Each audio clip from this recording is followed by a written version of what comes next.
Paano mag-withdraw sa Pupo gamit ang USDT para mas malaki ang payout? Sa video na ito mga idol, ituturo ko naman sa inyo kung paano mag-withdraw ng inyong kita or points mula sa Pupo gamit ang USDT. Kung gusto mong mapalaki ang inyong payout, perfect ang guide na ito para sa inyong mga idol. Kaya kung interesado kayo, panoorin mo lang ito hanggang dulo. Ngayon, punta tayo sa ating Pupo application. Pindutin itong me or profile mo dito sa baba. Next, itap ang points. Make sure mga idol na 100,000 na ang iyong points. Ito kasi ang minimum para makapag-initiate ka ng withdrawal dito sa Pupo.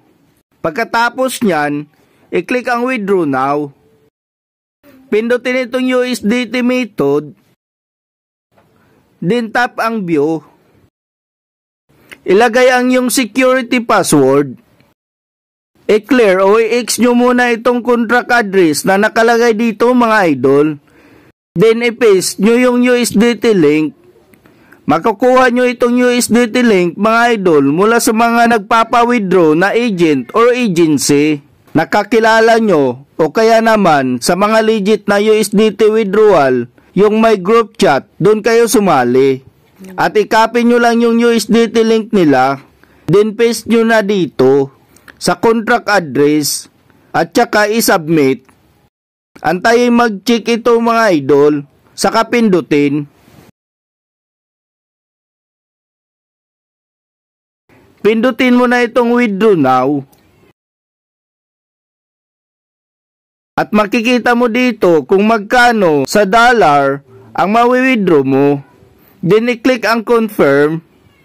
Kailangan nyo ulit i-enter ang iyong security password. Pagkatapos magpa-process na siya, naging 0 na ang withdrawal amount dito. Ganon din dito sa points. Check nyo na ngayon ang iyong message sa Pupo. Una nyong marireceive itong message na ito, initiated withdrawal request. Nire-review na ito mga idol. Mag-aantay lang kayo saglit ng ilang minuto pa at marireceive nyo na itong pangalawang message. Itong successful withdrawal. I-click nyo na itong check for details.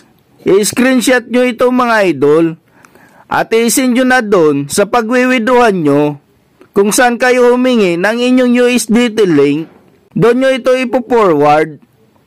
Kasama nyo na ding isend ang inyong GCash or kung ano mang e-wallet o bank account para doon nila isisend ang iyong payout. Nakalagay dito mga idol kung magkano ang payout mo. Itong local currency, supposed to be ito dapat ang payout na may-receive mo. Pero dahil USDT ang ginamit nating withdrawal method, may dagdag pa yan mga idol.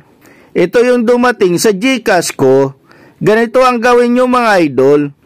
Kung mag-withdraw kayo ng inyong earnings dito sa Pupo, kung gusto nyo ng mga tips and updates na kagaya nito, subscribe for more. Thank you for watching.